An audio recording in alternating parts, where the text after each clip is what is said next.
જય શ્રી કૃષ્ણ, જય માતાજી મિત્રો। અમારી ચેનલ પર આપનું હાર્દિક સ્વાગત છે અને થોડો સમય કાઢીને આ ઘટનાને અંત સુધી જરૂરથી સાંભળજો। શાંતાબેન તેના નાના દીકરા સાથે મુંબઈ શહેરમાં રહેતા હતા। તે એક દિવસ સાંજના સમયે જમવા બેઠા એટલે એક રોટલી ખાઈ શાંતાબેન જેવા બીજી રોટલી લેવા માટે હાથ લાંબો કર્યો એટલે તેની વહુ આંખો ફાડીને કહેવા લાગી, માજી થોડી શરમ કરો, હવે કેટલું ખાશો તમે? એટલે શાંતાબેન પોતાનો હાથ પાછો ખેંચી લીધો અને એક રોટલી ખાઈને જ ઊભા થઈ ગયા। શાંતાબેનની વહુ તેની સાથે ઘણા દિવસોથી આવો વ્યવહાર કરી રહી હતી। તેને જમવામાં બસ એક જ રોટલી આપતી હતી અને જમવાના સમયે તેની પાસે બેસી જતી હતી અને શાંતાબેન બીજી રોટલી લેવા જતા એટલે તરત જ બોલી ઉઠતી કે માજી શરમ કરો, હવે તમે આ ઉંમરમાં કેટલું ખાશો? હવે આ ઉંમર ખાવાના અભરખા છોડી દો અને ઓછું જમીને તમારું સ્વાસ્થ્ય સુધારો। આ બધું અમારે ના શીખવાડવાનું હોય। આ સાંભળીને શાંતાબેન અફસોસ કરતા કરતા ઊભા થઈને પોતાના રૂમમાં જતા રહે છે। તેને ખૂબ જ ભૂખ લાગી હતી પણ તેની વહુએ તેને સરખું જમવાનું આપ્યું ન હતું। દરરોજ આવી રીતે ઓછું જમવાને લીધે શાંતાબેન કમજોર પડવા લાગ્યા હતા। તેનામાં હવે અશક્તિ દેખાઈ રહી હતી। હવે તેનાથી ભૂખ નહોતી થઈ રહી। વહુ જ્યારે પણ ઘરમાં કંઈ નવું બનાવતી તો તેને નહોતી આપતી। શાંતાબેન તેની વહુના આવા વ્યવહારથી થાકી ગઈ હતી અને તેના ઉપર તેને ખૂબ જ ગુસ્સો આવી રહ્યો હતો। શાંતાબેન તેના ખાટલે બેસીને રડી રહ્યા હતા। અચાનક તેને કંઈક યાદ આવ્યું અને તેઓ ઊભા થઈને તેનો કબાટ ખોલ્યો અને અંદર ખાનામાંથી તેણે એક આલ્બમ બહાર કાઢ્યો અને તે આલ્બમને લઈને બેસી ગયા। આલ્બમના ફોટા ફેરવવા લાગ્યા અને તેઓ ભૂતકાળમાં સરી પડ્યા। તેઓની સામે તેના ભૂતકાળ તરી આવ્યો। શાંતાબેનના પતિના અવસાને 9 વર્ષ થઈ ગયા હતા। શાંતાબેનને 2 બાળકો હતા, મોટો દીકરો અજય અને નાનો દીકરો અલ્પેશ। બંને દીકરાઓ સરકારી નોકરી કરતા હતા। મોટો દીકરો તેની પત્ની અને બાળકો સાથે બેંગ્લોરમાં રહેતો હતો અને શાંતાબેન તેના નાના દીકરા સાથે મુંબઈમાં રહેતા હતા। તેનો નાનો દીકરો મુંબઈમાં જ નોકરી કરતો હતો। અજયની પત્નીનું નામ લતા હતું અને અજયને 2 બાળકો હતા। અજય તેની અને બાળકો સાથે વર્ષમાં એકવાર જ પોતાના ઘરે આવતો હતો અને કહેવા ખાતર જ મહિનામાં એકવાર તેની માને ફોન કરતો હતો। અજયની પત્ની લતા તો ક્યારેય તેની સાસુને ફોન પણ નહોતી કરતી અને ક્યારેય તેમની સાસુના ખબર અંતર પણ નહોતી પૂછતી। પિતાજીના અવસાન પછી અજય અને તેની વહુએ ક્યારેય પણ તેની માને તેની સાથે રહેવા આવવા માટે નહોતું કહ્યું। જો તેમણે માને પોતાની સાથે આવવા માટે કહ્યું હોત તો શાંતાબેન તેની સાથે રહેવા માટે પણ તૈયાર હતા। શાંતાબેનને તો બંને દીકરાઓ સરખા હતા। તેઓ બંને દીકરાઓના વ્યવહારથી હવે થાકી ગયા હતા। શાંતાબેન ગામડે રહેતા હતા અને તેના પતિ ભગવાનભાઈને વધારે આવક ન હતી એટલે એક એક ટુકડો ભેગો કરીને તેઓ ઘર ચલાવતા હતા। તેણે ગાય રાખી હતી જેનું દૂધ વેચીને તેઓ ઘર ચલાવતા હતા અને ભગવાનભાઈની જે આવક થતી હતી તે બચાવીને રાખતા હતા। એકની કમાણીથી ઘર ચાલતું હતું અને એકની કમાણીથી બચત થતી હતી। જ્યારે ખૂબ જ વધારે જરૂર પડતી ત્યારે તેઓ ભગવાનભાઈના રૂપિયા વાપરતા હતા। સાસુ સસરા તરફથી તેઓને જે ઘર મળ્યું હતું તે એકદમ નાનું હતું અને કાચી માટી અને નળિયાવાળું હતું। શાંતાબેન તેની મહેનત અને સમજદારીથી તેના ભાઈની લગભગથી મુંબઈ શહેરમાં એક સારું ઘર ખરીદી લીધું હતું। તેઓ ખૂબ કરકસર કરીને 2 બાળકોનું ભવિષ્યનું વિચારતા હતા અને એટલે જ તેમણે મુંબઈમાં મકાન ખરીદીને રોકાણ કર્યું હતું। શાંતાબેન અને ભગવાનભાઈ એ બંને બાળકોને સારી સ્કૂલમાં ભણાવ્યા હતા અને સારી કોલેજમાં એડમિશન અપાવ્યું હતું અને ખૂબ જ મહેનત કરીને બંને બાળકોને સારી નોકરી પણ લગાવી દીધા હતા। જ્યારે બંને બાળકોને નોકરી લાગી ગઈ તો બંને બાળકોના સારા ઠેકાણા ગોતીને લગ્ન પણ કરાવી દીધા। બંને દીકરા અને વહુનો વ્યવહાર તો પહેલાં ખૂબ જ સારો હતો પણ જ્યારથી ભગવાનભાઈ અવસાન પામ્યા પછી બંને દીકરાઓ અને વહુઓ પોતાના પરિવારમાં વ્યસ્ત થઈ ગયા। આ બધું તો શાંતાબેન સહન કરી રહ્યા હતા પરંતુ થોડા દિવસથી કોમલ તેની સાથે જે વ્યવહાર કરી રહી હતી તે તેનાથી સહન નહોતું થઈ રહ્યું।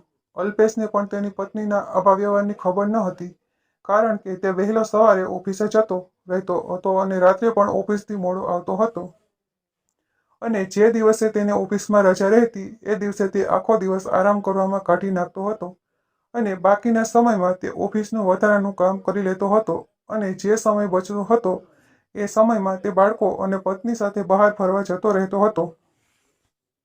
શાંતાબેન એ ગૃહિણી હતા અને તેણે તેની આવડત અને સમજદારીથી પોતાના જીવનમાં ઘણું બધું શીખી લીધું હતું।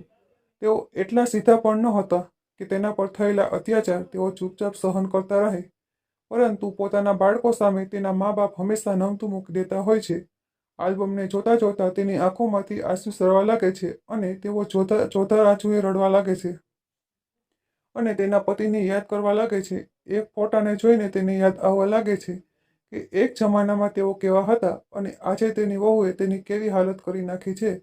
તેના પતિનો ફોટાને જોઈને તેનામાં એક ઊર્જા જાગી ઉઠી અને મનમાં ને મનમાં નિર્ણય કરી લીધો કે હવેથી હું મારા બાળકોનો અત્યાચાર સહન નહીં કરું. અમે આટલી મહેનત મજૂરીથી આ ઘર બનાવ્યું હતું અને આ જ ઘરમાં મારી કોઈ ઇજ્જત નથી. મને સમયસર જમવાનું પણ નથી મળી રહ્યું અને ભૂખી રાખી રહ્યા છે. હવે વધારે હું આ દુઃખ સહન નહીં કરું. જેવું એણે આલ્બમ બંધ કર્યો એટલે એની નજર ઘરના કાગળ પર પડે છે. તેનું ઘર તેના નામ ઉપર જ હતું. આ કાગળો જોઈને શાંતાબેનને વધારે હિંમત આવી ગઈ અને તેણે નક્કી કરી લીધું કે હવે તેના બાળકોની અકલ ઠેકાણે લગાવવાનો સમય આવી ગયો છે.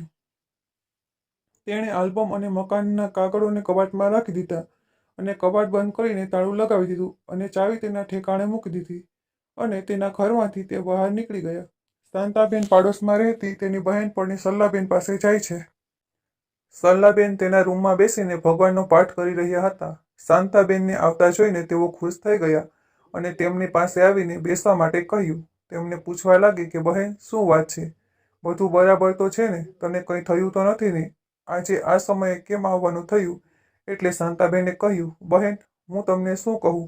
મારી વહુએ મને ખૂબ જ હેરાન કરી છે. જ્યારે પણ જમવા બેસું એટલે મને એક જ રોટલી ખાવા આપે છે. બીજી રોટલીને હાથ પણ લગાવવા દેતી નથી. ઘણા દિવસો થઈ ગયા વહુઓનો આવો વ્યવહાર જોઈને. હવે હું આવા વ્યવહારથી થાકી ગઈ છું. બહેન, તને તો પહેલાથી જ ખબર છે કે આપણા લગ્ન આગળ પાછળ જ થયા હતા અને તું પહેલાથી જ અમારી સાથે છે. અમે અમારું ઘર બનાવવા માટે કેટલું કર્યું હતું અને સાથે સાથે બાળકોને પણ મોટા કર્યા હતા. તેમને ભણાવવા ગણાવ્યા હતા. આ બધું કરવા માટે અમે દિવસ રાત એક કરી નાખ્યા હતા. ત્યારે અમને સુખના દિવસો જોવા મળ્યા હતા. અમે બાળકોના ભણતર અને ઉછેરમાં કોઈ કમી નહોતી રહેવા દીધી. અમે દુઃખ વેઠીને પણ કામ કરતા હતા અને આ બધું ભેગું કર્યું હતું. આજે એ જ દીકરાઓ અને વહુઓ કબજો જમાવીને બેઠા છે. મને જ રોટલી ગણીને ખાવા આપી રહી છે. મારા જ ઘરમાં આજે મારી કોઈ ઇજ્જત નથી અને એક અલ્પેશ, જેને આ કોઈ વાતથી મતલબ જ નથી. માં ક્યાં રહે છે, તે શું કરે છે, તેને કોઈ જ ફરક નથી પડી રહ્યો. ઘરમાં પોતાનો હક હિસ્સો માંગવા માટે તું જલ્દી આવી જશે, પણ આ જેનું ઘર છે, જેને આટલી મહેનત કરીને બનાવ્યું છે, તેને તો કોઈ પૂછતું જ નથી. આ બધું સંતાનો માટે જ છે, પણ જ્યારે સંતાનો તેના માતા પિતાની સેવા કરે ત્યારે તેમને આ બધું મળે છે અને અહીં તો તેઓ મારી સેવા કર્યા વગર જ બધું મેળવવા માંગે છે. માતા પિતા પાસે કંઈ હોતું નથી તો પણ તેઓ દીકરાને ખુશ રાખવા માટે મહેનત કરતા હોય છે. પરંતુ આજકાલ દીકરાઓ તો માતા પિતાની પ્રોપર્ટી ઉપર જ નજર રાખીને બેઠા હોય છે અને તેની ઘડપણમાં સેવા પણ નથી કરવી હોતી. સરલાબેન શાંતાબેનની હામાં હા ભેળવીને કહે છે, બહેન, તમે સાચું કહી રહ્યા છો અને આ તો આજે બધા જ ઘરોમાં થઈ રહ્યું છે. મારી સાથે પણ દીકરો અને વહુ આવો જ વ્યવહાર કરવા લાગ્યા હતા. એટલે મેં દીકરા અને વહુને ધમકી આપી હતી કે જો તમે મારી સાથે સારો વ્યવહાર નહીં કરો તો હું તમને આ ઘરમાંથી બહાર કાઢી મૂકીશ અને તમને ફૂટી કોડી પણ નહીં આપું. ત્યારે મારી વહુ અને દીકરો મારી સાથે સારો વર્તાવ કરવા લાગ્યા. પણ શાંતાબેન ઉદાસ થઈને કહેવા લાગ્યા, બહેન, તમે તો મારા ભાઈનો સહારો છો. મારા ભાઈએ બધું ઠીક કરી દીધું છે, પણ હું શું કરું? જો મારા પતિ પણ જીવતા હોત તો મારો આ દિવસ ના જોવો પડે, પણ તેનો સાથ મારી જિંદગીમાં નહોતો અને તેઓ સ્વર્ગે સિધાવી ગયા. મને તો લાગતું હતું કે ભગવાને મને 2 દીકરા આપ્યા છે અને તેઓ મારા ઘડપણમાં મારો સહારો બનશે. પરંતુ અત્યારે તો બંને દીકરાઓ પોતાની દુનિયામાં મસ્ત છે અને કોઈ મારી સામે નથી જોઈ રહ્યું. બસ તેઓ પોતાની વહુ અને બાળકોની સાથે મજાની જિંદગી જીવી રહ્યા છે. અત્યાર સુધી તો હું એવું વિચારતી હતી કે હું એકલી વિધવા સ્ત્રી શું કરી શકવાની, પણ હવે આ બધું બહુ થયું. હું મારા દીકરાઓને દેખાડીશ કે એકલી વિધવા સ્ત્રી શું કરી શકે છે. સ્ત્રી પોતાના બાળકોને જન્મ આપીને આ દુનિયામાં લાવી શકે અને મોટા કરી શકે, એ બધું જ કરી શકે છે. હવે મારા દીકરાઓ અને વહુને લાઈન ઉપર મારે જ લાવવા પડશે અને એ માટે જ હું આજે તમારી પાસે આવી છું. બહેન, મારે તમારી પાસે એક કામ છે. શાંતાબેને સાંત્વના આપતા સરલાબેન કહે છે, બહેન, જણાવો, હું તમારી શું મદદ કરી શકું? હું તમારી મદદ કરવા માટે તૈયાર છું. એટલે શાંતાબેને એક ફોન નંબર કાઢ્યો અને સરલાબેનને આપ્યો અને કહ્યું કે આ નંબર મારા દીકરા અજયનો છે અને તમે તેને ફોન કરીને કહો કે તારી માની તબિયત ખૂબ જ ખરાબ છે અને તારો નાનો ભાઈ અલ્પેશ તમારું ઘર તમારી મા પાસેથી એના નામ ઉપર કરી રહ્યો છે અને જો તમારે તેમાં ભાગ જોતો હોય તો તમે જલ્દીથી અહીં આવી જાઓ, નહીંતર તમને કંઈ મળશે નહીં. એટલે સરલાબેને કહ્યું, ઠીક છે બહેન, હું અત્યારે જ તેને ફોન કરું છું. એટલે સરલાબેન તેના પતિ પાસેથી ફોન લીધો અને અજયને ફોન કરવા લાગી અને શાંતાબેનની સામે જ તેના દીકરાને ફોન કરીને આ વાત કહી સંભળાવી. સરલાબેનની વાત સાંભળીને અજય ચોંકી ગયો. તેણે સરલાબેનને કહ્યું, કાકી, સારું થયું તમે અમને ફોન કરીને આ બધી જાણ કરી. તમારો ખૂબ ખૂબ આભાર. હું મારી પત્ની અને બાળકો સાથે અત્યારે જ ત્યાં આવવા માટે નીકળું છું. આટલું કહી તેણે ફોન કાપી નાખ્યો અને સરલાબેન શાંતાબેનને કહ્યું કે તમારો દીકરો કાલ સવાર સુધીમાં અહીં આવી જશે. એટલે શાંતાબેને મનમાં ને મનમાં આગળનો પ્લાન તૈયાર કરી રાખ્યો અને સરલાબેનનો આભાર માનીને પોતાના ઘરે પાછી આવી ગઈ. પોતાના રૂમમાં જઈને આરામથી સૂઈ ગઈ અને સવાર પડવાની રાહ જોવા લાગ્યા. આગળનું વિચારતા વિચારતા ક્યારે સવાર પડી ગઈ તેને ખબર જ ના પડી. સવારે ઉઠીને શાંતાબેન નાહીને પૂજા કરવા બેસી ગયા અને પછી રસોડામાં જઈને પોતાના માટે ચા બનાવીને બહાર આવી ગયા અને આરામથી સોફા પર બેસીને ચા પીવા લાગ્યા અને ચા પીતા પછી તેણે રસોડાને બંધ કરીને તાળું મારી દીધું અને પછી મોટા દીકરા અજયના રૂમને પણ તાળું મારી દીધું. અલ્પેશ અને કોમલ હજુ ઊંઘી રહ્યા હતા. મિત્રો, આગળ શું બન્યું એ ઘટનાની વાત કરીએ તેના પહેલાં જો આપ ચેનલ પર નવા દર્શક હોય તો નીચે આપેલું સબસ્ક્રાઇબનું બટન દબાવીને ચેનલને અત્યારે જ સબસ્ક્રાઇબ કરી લેજો, જેથી દરેક નવો એપિસોડની માહિતી આપને સમયસર મળતી રહે. રવિવારનો દિવસ હતો એટલે બાળકોને પણ રજા હતી અને અલ્પેશને પણ ઓફિસે રજા હતી. એટલે તેઓ બધા આજે મોડા સુધી આરામ કરી રહ્યા હતા. શાંતાબેન સોફા પર બેસીને બધાની રાહ જોવા લાગ્યા. થોડી વાર પછી કોમલ જાગી અને તેણે હાથ મોઢું ધોયા પછી તે ચા બનાવવા માટે રસોડા તરફ ચાલતી થઈ. તેણે જોયું તો રસોડાની બહાર તાળું મારેલું હતું. આ જોઈને કોમલના હોશ ઉડી ગયા. તે ગુસ્સામાં આવી ગઈ અને કહેવા લાગી કે આ રસોડામાં તાળું કોણે માર્યું છે અને આ બધું શું થઈ રહ્યું છે. તેણે તેની સાસુની સામે નજર કરી અને પૂછવા લાગી, માજી, આ બધું શું છે અને તમે કેમ આમ આરામથી બેસેલા છો? કોમલે જ્યારે 3-4 વાર તેની સાસુને પૂછ્યું ત્યારે શાંતાબેને ખૂબ જ આરામથી કહ્યું કે બેટા, રસોડામાં મેં તાળું લગાવ્યું છે. એટલે કોમલે ખૂબ જ ગુસ્સામાં આવી ગઈ અને કહેવા લાગી કે માજી, તમારી હિંમત કઈ રીતે થઈ આ રસોડામાં તાળું લગાવવાની? આ સાંભળીને શાંતાબેન પણ ગુસ્સામાં આવી ગયા અને તેઓ સોફા પરથી ઊભા થઈને કોમલને જોરથી 2 થપ્પડ મારી દીધી. અચાનક થપ્પડ લાગવાથી કોમલ નીચે જમીન પર પડી જાય છે. એટલે શાંતાબેન કહેવા લાગ્યા કે વહુ બેટા, આ હાથને હલકો ના સમજતી. મહેનત મજૂરી કરીને આ હાથ મજબૂત થયા છે. હવે જો મારી સાથે આવી રીતે ઊંચા અવાજમાં વાત કરીશ તો હું તારી જીભ ખેંચી લઈશ. આ જોઈને કોમલ સ્તબ્ધ થઈ ગઈ અને ગભરાઈ ગઈ. તેણે તેની સાસુનું આવું વિકરાળ રૂપ પહેલી વાર જોયું હતું. તે તો તેની સાસુને સીધી સાદી અને ગામડાની ઘરેલું સમજતી હતી, પણ તેને નહોતી ખબર કે શાંતાબેન એટલા સીધા સાધા મહિલા નથી કે જે તેની વહુનો ત્રાસ ચૂપચાપ સહન કરતા રહે. બહારનો આટલો બધો અવાજ સાંભળીને અલ્પેશ જાગી જાય છે અને બહાર આવીને જુએ છે તો તેની પત્ની ગાલ પર હાથ રાખીને જમીન ઉપર બેઠી છે. એટલે અલ્પેશે પૂછ્યું કે સવાર સવારમાં આ શેનો ઝઘડો થઈ રહ્યો છે અને તું કેમ અહીંયા નીચે બેઠી છે? તને શું થયું? એટલે શાંતાબેન ગુસ્સામાં કહ્યું કે બેટા, તું તો જાણે એમ પૂછી રહ્યો છે કે તું આ ઘરમાં રહીને પણ તને કંઈ ખબર નથી કે તારી પત્ની મારી સાથે કેવો વ્યવહાર કરી રહી છે. અત્યાર સુધીમાં તે તારી પત્નીને કંઈ ના કહ્યું, એટલે હું જ આજે બધું ઠીક કરી દઈશ. એટલે અલ્પેશે કહ્યું કે માં, તમને શું થયું છે એ તો મને કહો. એટલે શાંતાબેને કહ્યું કે એ બધું તું મને ના પૂછ, તારી પત્નીને પૂછી લે કે એ મને એક રોટલીથી વધારે કેમ ખાવા નથી આપતી. હું એક રોટલી ખાઈને બીજી રોટલી લેવા જાઉં છું તો એ મને કહે છે કે શરમ કરો માજી, તમે કેટલું ખાશો? તમને આટલું બધું ખાતા શરમ નથી આવતી? તે ઘણા દિવસથી મારી સાથે આવો વ્યવહાર કરે છે અને ઘરમાં કોઈ પણ સારી વસ્તુ બનાવે છે તો મને નથી આપતી. આજે મારા જ ઘરમાં મને ગણી ગણીને રોટલી ખાવા માટે આપે છે. હવે આ બધું હું વધારે સહન નથી કરી શકતી. આ ઘર મેં અને તારા પપ્પાએ મહેનત કરીને બનાવ્યું છે અને આ ઘર ઉપર તમારો કોઈ અધિકાર નથી. આ રસોઈ ઉપર જે તારી પત્ની અધિકાર જમાવીને બેઠી છે એ રસોઈ પણ મેં જ બનાવી છે અને બધો સામાન પણ મારો જ છે. તેની માના આ શબ્દો સાંભળીને અલ્પેશની આંખો ફાટી ગઈ. તેણે ક્યારેય સપનામાં પણ નહોતું વિચાર્યું કે તેની પત્ની તેની મા સાથે આવો વ્યવહાર કરતી હશે. એ તો બસ તેના કામમાં વ્યસ્ત રહેતો હતો. તેને ઘરની કોઈ પણ જાતની ખબર નહોતી. અલ્પેશે ગુસ્સામાં કોમલને પૂછ્યું કે માં જે કહી રહ્યા છે તે સાચું છે, પણ કોમલના મોઢામાંથી એક પણ શબ્દ નીકળ્યો નહીં. તે પોતાનું માથું નીચું કરીને બેઠી હતી. એટલે અલ્પેશ સમજી ગયો કે તેની માં સાચું કહી રહી છે.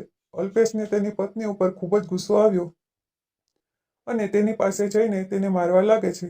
એટલી વારમાં જ દરવાજાનો બેલ વાગે છે અને અલ્પેશ તેના ગુસ્સાને થોડો શાંત કરીને દરવાજો ખોલવા માટે જાય છે. દરવાજો ખોલતાની સાથે જ સવારમાં તેના ભાઈ ભાભી અને બાળકોને જોઈ હેરાન રહી જાય છે અને તે કહેવા લાગે છે, અરે ભાઈ ભાભી, તમે આજે સવારમાં બધું ઠીક તો છે ને? તમે આવી રહ્યા છો એ જાણ પણ ના કરી. એટલે અજય પણ તરત જવાબ આપ્યો કે તે પણ અમારાથી ઘણું છુપાવીને રાખ્યું છે, તો શા માટે તને બધું કહી દઈએ. આટલું કહીને અજય અને તેની પત્ની અને બાળકો ઘરની અંદર પ્રવેશ કરે છે. કોમલ તેના જેઠ અને જેઠાણીને જોઈને ગભરાઈને ઊભી થઈ જાય છે. જેવા અજય અને લતા ઘરમાં પ્રવેશ કરે છે તો સામે સોફા ઉપર લતાબેન એકદમ સહી સલામત આરામથી બેઠા હોય છે. આ જોઈને તેઓ બંને ચોંકી જાય છે અને કહેવા લાગે છે કે માં, તમે તો બિલકુલ ઠીક છો અને અમને તો કંઈક બીજું જ જાણવા મળ્યું હતું. એટલે શાંતાબેને કહ્યું કે હા બેટા, તું તો મારા મરવાની રાહ જોઈને બેઠો હતો. તને લાગતું હતું કે તારી માં હવે મરણ પથારીએ પડી છે, તો મકાનમાં ભાગ પાડી લઈએ અને પોતાનો હક હિસ્સો મેળવી લઈએ. એમ તો ક્યારેય તને માની યાદ આવતી નથી અને આજે જ્યારે પોતાનો હક હિસ્સો જોતો છે તો ઝડપથી દોડીને ઘરે આવી ગયો. આ સાંભળીને અજય શર્મિંદગી અનુભવવા લાગ્યો અને કહેવા લાગ્યો કે માં, એવી કોઈ વાત નથી. એટલે શાંતાબેને કહ્યું કે જો આ વાત નથી તો બીજી કઈ વાત છે? અને તને ફોન કરવા માટે સરલા માસીને મેં જ કહ્યું હતું અને તારી પત્ની તો ક્યારેય મારા હાલચાલ પણ પૂછતી નથી. માજીની તબિયત સારી છે કે નહીં તે પણ ક્યારેય પૂછ્યું નહીં. આજે મેં તને અહીંયા એટલા માટે બોલાવ્યો છે કે હું તમને બંનેને કહી શકું કે હું આ ઘરનું શું કરવાની છું. અજય અને લતાની નજર તેના રૂમ અને રસોડા પર પડે છે, જેના ઉપર તાળું લાગેલું હોય છે. એ બંને કંઈક સમજે એ પહેલા જ શાંતાબેન કહેવા લાગે છે, તમે બંને દીકરાઓએ મેં કેટલા દુઃખ સહન કરીને મોટા કર્યા હતા. તમને બંનેને કોઈ પણ ચીજ વસ્તુઓની કમી નહોતી રહેવા દીધી. જે માંગતા એ અમે લાવીને હાજર કરી આપતા અને આજે તમારા બંને માટે માની એક રોટલી પણ ભારી પડી રહી છે. તમારા જેવા નાલાયક દીકરાઓ તો તેની માને 2 રોટલી શાંતિથી ખાવા ન આપી શકતા હોય તો હું તમને મારું ઘર શા માટે આપું? અમે જેટલી મહેનત મજૂરી તમારા માટે કરી છે એ મહેનત મજૂરી તમે તમારા બાળકો માટે કરશો અને તે બાળકો તમને તમારા ઘડપણમાં તમારી સાથે આવો વ્યવહાર કરશે ત્યારે તમને કેવું લાગશે? અને ત્યારે તમને ખબર પડશે કે તમે તમારી મા સાથે કેવો વ્યવહાર કર્યો છે. હું આજે એક નિર્ણય કરી રહી છું કે હવેથી હું વૃદ્ધાશ્રમમાં જઈને રહીશ અને આ ઘર પણ હું વૃદ્ધાશ્રમને દાન કરી દઈશ. આ સાંભળીને બંને દીકરાઓ અને વહુના હોશ ઉડી ગયા અને બંને દીકરાઓ હાથ જોડીને તેના પગમાં પડી ગયા અને રડતા રડતા કહેવા લાગ્યા, માં, અમને માફ કરી દો. અમારાથી બહુ જ મોટી ભૂલ થઈ ગઈ છે. તમે આવો કઠોર નિર્ણય ના લ્યો. હવેથી અમે આવી ભૂલ ક્યારેય નહીં કરીએ. તમે અમારી સાથે આવું કરશો તો અમે ક્યાંયના નહીં રહીએ. અમારાથી ભૂલ થઈ ગઈ છે. અમને માફ કરી દો. અમે હવે તમને ક્યારેય પણ હેરાન નહીં કરીએ અને તમને ક્યારેય દુઃખ નહીં આપીએ. તમે જેમ કહેશો એમ જ કરીશું. અને તેની બંને વહુ પણ તેના પગમાં પડી ગઈ અને રડવા લાગી, માફી માંગવા લાગી અને કહેવા લાગી કે માજી, અમારી ભૂલ થઈ ગઈ છે. તમે જો સજા આપશો તે અમને ભોગવવા તૈયાર છીએ, પણ અમારી સાથે આવો અન્યાય ના કરશો. શાંતાબેને કહ્યું કે હું તમને માફ કરી દઈશ, પણ મારી એક શરત છે અને જો તમે એ માનવા તૈયાર થશો તો જ હું તમને માફ કરીશ. નહીં હું આ ઘર વૃદ્ધાશ્રમમાં આપીને વૃદ્ધાશ્રમમાં રહેવા જતી રહીશ. બંને દીકરાઓ કહેવા લાગ્યા કે માં, તમે જે કહેશો એ અમને મંજૂર છે. એટલે શાંતાબેને કહ્યું કે મારી પહેલી શરત એ છે કે તમે બંને મારા મહિનાનો ખર્ચ મને આપશો અને બીજી શરત એ છે કે તમારી મારી બધી વાત માનવી પડશે અને મારા વિરુદ્ધમાં તમારે કોઈ પણ કામ નથી કરવાનું. તમારે જે પણ કરવું હોય તે મને પૂછો પછી જ કરવાનું છે અને મારું જ્યારે પણ મન થશે ત્યારે હું તમારા બંનેના ઘરે રહી શકીશ અને તમારી બંનેની પત્નીઓએ મારું માન સન્માન કરવું પડશે. મારી સાથે સારો વ્યવહાર કરવો પડશે અને મારી સેવા ચાકરી કરવી પડશે. જો મારી આ શરત તમને મંજૂર હોય તો ઠીક છે, નહીંતર હું આજે જ વૃદ્ધાશ્રમમાં ચાલી જઈશ. એટલે બંને દીકરાઓ અને વહુઓએ એકસાથે કહેવા લાગ્યા કે માજી, અમને તમારી શરત મંજૂર છે. તમે જેમ કહેશો એમ કરવા માટે અમે તૈયાર છીએ. અમે હવે તમને દુઃખી નહીં થવા દઈએ. અમને નાના બાળકો સમજીને માફ કરી દો. આ સાંભળીને શાંતાબેન ખુશ થઈ જાય છે અને ઊભા થઈને બંને દીકરાઓ અને વહુને ગળે લગાડી લે છે. રસોડામાં અને રૂમના તાળા ખોલી નાખે છે અને તેની વહુને કહેવા લાગે છે કે બંને રસોડામાં જઈને બધા માટે સરસ મજાનો નાસ્તો બનાવીને લેતા આવો. આજે બધા સાથે હળીમળીને નાસ્તો કરીશું. આ સાંભળીને બંને વહુ ઝડપથી રસોડામાં જઈને નાસ્તો બનાવવા લાગે છે અને બંને દીકરાઓને કહે છે કે તમે મારા રૂમની સાફ સફાઈ કરી નાખો. એટલે બંને દીકરાઓ પોતાની માને હા પાડે છે અને કહે છે કે માં, હવેથી અમે તમને ફરિયાદ કરવાનો એક પણ મોકો નહીં આપીએ. એટલે શાંતાબેન તેના બંને દીકરાને ગળે લગાડી લે છે અને તેની પાસે બેસાડે છે અને તેને બાળકોનું નાનપણ યાદ આવી જાય છે. તેની આંખમાંથી આંસુ સરી પડે છે. તેઓ રડવા લાગે છે. આ જોઈને તેના બંને દીકરાઓ પણ રડવા લાગે છે અને કહેવા લાગે છે કે માં, અમારી બહુ જ મોટી ભૂલ થઈ ગઈ છે. તમે અમારા માટે કેટલું દુઃખ સહન કર્યું અને અમે તમને દુઃખ આપતા રહ્યા અને તો પણ તમે અમને માફ કરી દીધા. એટલે શાંતાબેન રડતા રડતા કહેવા લાગ્યા કે બેટા, એક માં ક્યારેય પણ તેના દીકરાઓને નફરત નથી કરી શકતી. ભલે તેના દીકરાઓ ગમે એવા હોય, એક માનું હૃદય ખૂબ જ કોમળ હોય છે. તે ક્યારેય પણ તેના દીકરાઓને દુઃખી અને રડતા નથી જોઈ શકતી. આ જગતમાં જો સૌથી કોમળ કોઈનું હૃદય હોય તો એક માનું હૃદય છે. અને મેં તમને બંનેને સીધા રસ્તા પર લાવવા માટે જ આ બધું કર્યું હતું. હું તમે બંને ભાઈઓને ક્યારેય અલગ નહોતી જોઈ શકતી. હું તમને દુઃખી નહોતી થવા દેવા માંગતી. આજે તમે જેવું મારી સાથે કરશો એ જ કાલે તમારા બાળકો પણ તમારી સાથે કરવાના હતા, જેને હું અત્યારથી સુધારવા માંગતી હતી. થોડી વારમાં જ બંને વહુ નાસ્તો બનાવીને બહાર આવી તો તેણે જોયું કે મા દીકરા ત્રણે રડી રહ્યા હતા. આ દ્રશ્ય જોઈને બંને વહુ માની મમતા જાગી ઉઠી અને બંને વહુ પણ ભાવુક થઈ ગઈ અને રડવા લાગી. શાંતાબેનના પગ પકડી લીધા અને કહેવા લાગી કે માં, અમને પણ માફ કરી દયો. અમે પણ એક માં છીએ અને અમારા પણ બાળકો અમારી સાથે આવું કરશે તો અમારા ઉપર શું વીતશે. આ પીડા અમને ખૂબ દુઃખ આપશે. અમારાથી બહુ મોટી ભૂલ થઈ ગઈ છે. આજ પછી અમે ક્યારેય પણ તમને ફરિયાદનો મોકો નહીં આપીએ. એટલે શાંતાબેન બંને વહુઓને તેના પગમાંથી ઊભી કરે છે અને તેને ગળે લગાવી લે છે અને કહે છે કે તમે બંને મારી દીકરીઓ છો. હું તમને પણ માફ કરું છું. હવે આવી ભૂલ તમે ક્યારેય પણ કરશો નહીં. આ ઘટના પછી કોમલ અને લતા એકદમ બદલાઈ ગઈ હતી. તેઓનો સ્વભાવ એકદમ કોમળ થઈ ગયો હતો. તેના બંને દીકરાઓ શાંતાબેનને દર મહિને ખર્ચો આપી દેતા હતા અને શાંતાબેન થોડા થોડા દિવસોએ બંને દીકરાઓના ઘરે રહેવા માટે જતા હતા. તેની વહુઓ પણ તેનું ખૂબ જ ધ્યાન રાખતી હતી અને સેવા ચાકરી પણ કરતી હતી અને બંને દીકરાઓ અને વહુઓ તેની માને પૂછ્યા વગર એક પણ કામ નહોતા કરતા. શાંતાબેને પોતાની સૂઝબૂઝ અને સમજદારીથી પોતાના પરિવારને વિખેરાઈ જતા બચાવી લીધો હતો.